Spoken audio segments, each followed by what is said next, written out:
امروز در بینای حکومت جمهوری تاجیکستان تحت ریاست اساسگذاری صلح و وحدت ملی پیشوای ملت پرزیدنت جمهوری تاجیکستان رئیس حکومت مملکت محترم امامعلی رحمان مجلس وسیع حکومت جمهوری تاجیکستان برگزار گردید. در مجلس وسیع حکومت جمهوری تاجیکستان نشان دهنده های رشد اقتصادی و اجتماعی مملکت در سال 2019 نتیجه گیری و وظیفه های اساسی برای سال 2020 معین کرده شد.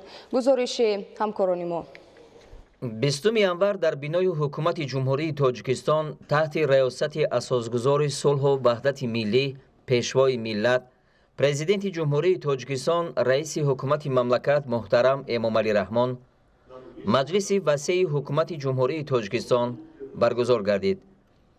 در کار مجلس راهبریت و اعضای حکومت کشور دستگاه اجرایی پرزیدنت جمهوری تاجیکستان و واحدهای ساختاری آن راهبران مقامات مرکزی دولتی، اداره‌های نزد پرزیدنت و حکومت، کارخانه و مؤسسه‌های جمهوری، رئیسان ولایت‌ها و شهر و ناحیه‌ها، راهبران مؤسسه‌های عالی تعلیمی، مرکزهای تطبیق لایحه‌های دولتی سرمایه‌گذاری، بانک‌های دولتی و سهامی، روزنامه و مجله‌های رسمی و دیگر شخصان مسئول اشتراک کردند.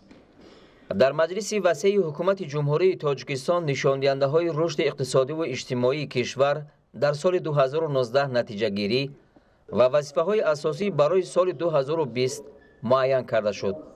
اعضای حکومت از جمله وضع واقعی اقتصادی و اجتماعی مملکت، اجرای استراتژی و برنامه‌ها و نقشه‌های قبول شده و دستور و سفارش‌هایی که از طرف سرور دولت در پیام به مجلس عالی در جلسه‌های حکومت و در جریان سفرهای کاری به شهر و ناحیه‌های مملکت گذاشته شده‌اند، اینچنین کمبودی و نارسایی‌ها و مشکلات و مسائل‌های در ساحه‌های مختلف جای داشته و راه‌های حل آنها را مورد تحلیل و بررسی همه‌جانبه قرار دادند. پرزیدنت جمهوری تاجیکستان پیشوای ملت محترم امامعلی رحمان کار مجلس را آغاز بخشیده تاکید نمودند که سال 2019 در مجموع برای مردم تاجیک سالی بابرار و تاریخی به حساب رفته. با جهد و تلاش‌های ساکنان مملکت با نتیجه‌های نظررس جنببست گردید. در دوره حساباتی در نتیجه تطبیق تشبس‌های سازنده حکومت مملکت در حیات سیاسی و اقتصادی کشور یک قطار رویدادهای مهم تاریخی به عمل آمدند که برای نائل گردیدن به هدف‌های استراتژیکی کشور قدم‌های استوار می‌گذارند. در مجلس وسیع حکومت جمهوری تاجیکستان آید به نتیجه‌های رشد اقتصادی و اجتماعی در سال 2019 حسابات سروزیر مملکت قاهر رسولزاده شنیده شد. طور تاکید گردید با وجود وضع مرکب اقتصادیات جهان و منطقه در نتیجه اندیشیدن تدبیرهای حکومت تاجیکستان تحت راهبری به واسطه پرزیدنت مملکت محترم امامعلی رحمان و تطبیق سریوقتی حجت‌های استراتژیکی در سال 2019 رشد اقتصاد کشور در سطح استوار نگاه داشته شد. حجم مجموعی محصولات داخلی به 77.3 میلیارد سومانی برابر گردیده، سرعت رشد 7.7% را تشکیل داد. افزایش یک قطار نشاندهنده‌ها اساساً از حساب افزایش حجم استحصال محصولات صنعتی به اندازه 13.6%، کشاورزی 7.1%، گردش سودای داخلی 9%، مسافرکشانی 10.9%، خدمت‌رسانی‌های پولکی 2.9% و بارکشانی 1.1% تامین گردید. در سال حساباتی سطح تورم 8% را تشکیل نمود.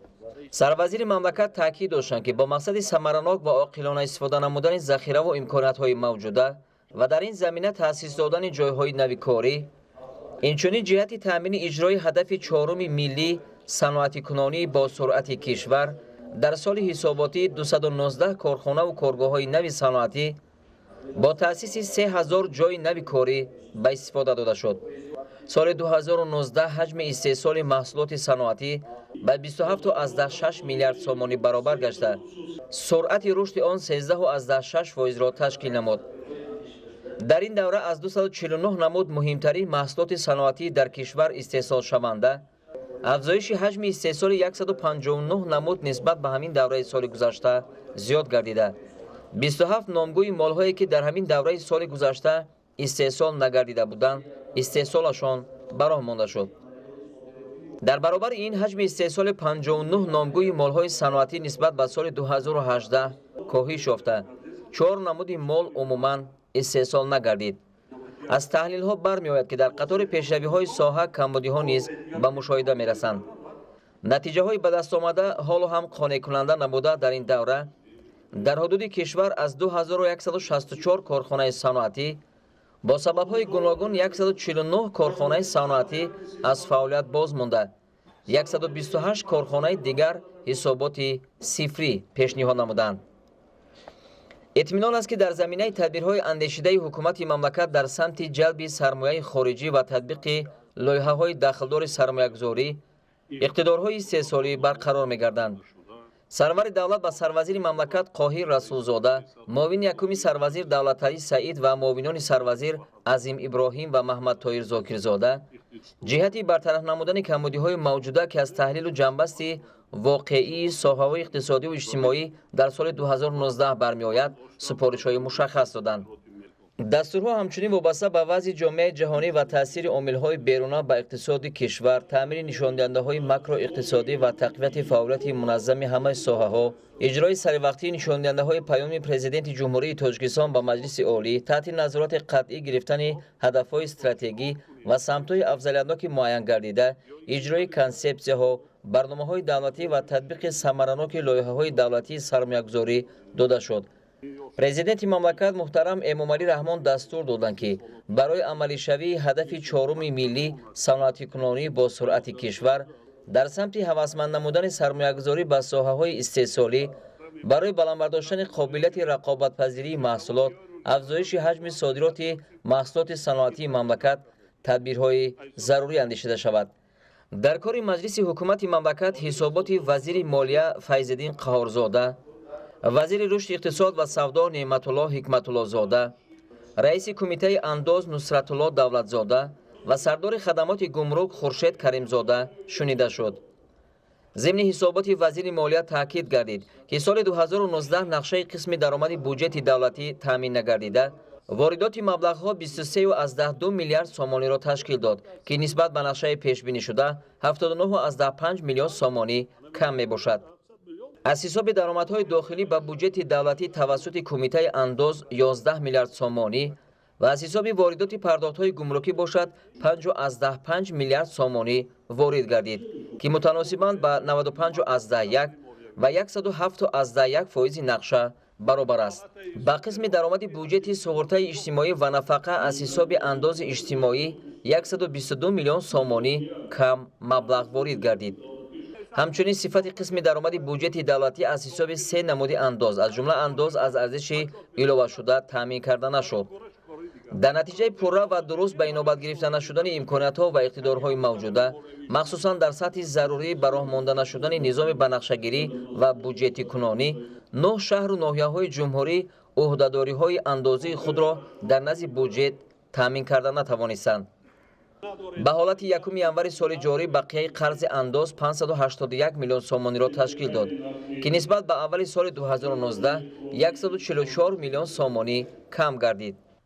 президенти ҷумҳурии Тоҷикистон пешвои миллат муҳтарам Эмомалӣ Раҳмон доир ба масъалаи иҷро нагардидани се намуди андоз ва аз ин ҳисоб ба буҷет ворид нагардидани 852 миллион сомонӣ андешидани тадбирҳои таъхирнопазирро аз ҷониби ҳукумати кишвар таъкид карданд. дар маҷлиси ҳукумати ҷумҳурии Тоҷикистон раиси Бонки Миллӣ Ҷамшед Нурмуҳаммадзода ва раиси Бонки давлатии амонатгузории Тоҷикистон Амонатбонк Икромӣ Сироҷиддин доир ба соҳаи бонкдорӣ ва сиёсати самараноки пулию қарзӣ ҳисобот доданд. сарвари давлат муҳтарам Эмомалӣ Раҳмон зимни таҳлили вазъи соҳа таъкид доштанд ки дар натиҷаи бад шудани нишондиҳандаҳои молиявии бонкҳои алоҳида, пасгардидани пардохтпазирии ташкилотҳои қарздиҳанда ва афзоиш ёфтани хавфҳои қарзӣ, раванди фаъолияти қарздиҳӣ дар кишвар коҳиш ёфтааст. аз ин роҳ сарвари давлат таъкид доштанд ки Бонки Миллӣ ҷиҳати ҷалби сармояи ватанию хориҷӣ, баландбардоштани эътимоди мардум ба низоми бонкӣ, беҳтар гардонидани сифат ва ҷорӣ кардани хизматрасониҳои нав чораҳои таъхирнопазир андешанд. сипас ба президенти ҷумҳурии Тоҷикистон директори агентии суғуртаи иҷтимоӣ ва нафақа Дилмурод Давлатзода оид ба натиҷаҳои фаъолияти соҳа дар соли 2019 ҳисобот дод. сарвари давлат барои аз байн бурдани мушкилот дар самти хизматрасонии соҳаи иҷтимоӣ, иҷрои минбаъдаи нақшаи суғуртавӣ, таҳияи системаи муайяни таъини нафақа ба шахсони маъюб ва ба ҳисобгирии шахсони фавтида, инчунин назорати маблағҳои суғуртавӣ ба роҳбарати агентии суғуртаи иҷтимоӣ ва нафақа дастурҳои мушаххас доданд. дар кори маҷлиси васеи ҳукумат ҳисоботи вазири энергетика ва захираҳои об Усмоналӣ Усмонзода ва раиси ширкати холдингии кушодаи барқи тоҷик Мирзо Исмоилзода шунида шуд. новбаста аз пешравии кор дар соҳа қарздории ширкат, истифодаи ғайримақсадноки нерӯи барқ, талафоти барқ, ҷамъоварии нокифояи пардохти ҳаққи истифодаи он аз камудиҳои асосии соҳа номида шуд. дастур дода шуд ки барои таъмини ҷумҳурӣ бо нерӯи барқ содироти он, коҳиш додани талафоти барқ ва ҷорӣ кардани технологияи нави пардохти ҳаққи истифодаи нерӯи барқ чораҳои мушаххас андешида шавад. дар маҷлиси васеи ҳукумати ҷумҳурии Тоҷикистон директори генералии ҷамъияти саҳомии кушодаи нерӯгоҳи барқи обии Роғун Хайрулло Сафарзода оид бар рафти корҳои сохтмонӣ дар иншооти муҳими аср ҳисобот дод. президенти мамлакат муҳтарам Эмомалӣ Раҳмон ба роҳбарияти ҷамъияти саҳомии кушодаи нерӯгоҳи барқии обии Роғун барои иҷрои босифати корҳои сохтмонӣ, истифодаи мақсадноки маблағҳои буҷетӣ ва дар муҳлатҳои муайяншуда ба истифода додани нерӯгоҳи барқии обии Роғун супоришҳои қатъӣ доданд. директори агентии назорати давлатии молиявӣ ва мубориза бо коррупсияи ҷумҳурии Тоҷикистон Сулаймон Султонзода ва раиси палатаи ҳисоби ҷумҳурии Тоҷикистон Қарахон Чилазода оид ба фаъолияти соҳа, вазъи ҷиноятҳои коррупсионӣ, иқтисодии характери коррупсионӣ дошта ва ҳаҷми зарари аз ин ҷиноятҳо расида, натиҷаи санҷишҳо, муайян кардани зарарҳои молиявӣ, барқарор намудани маблағҳо ба буҷети давлатӣ ҳисобот доданд.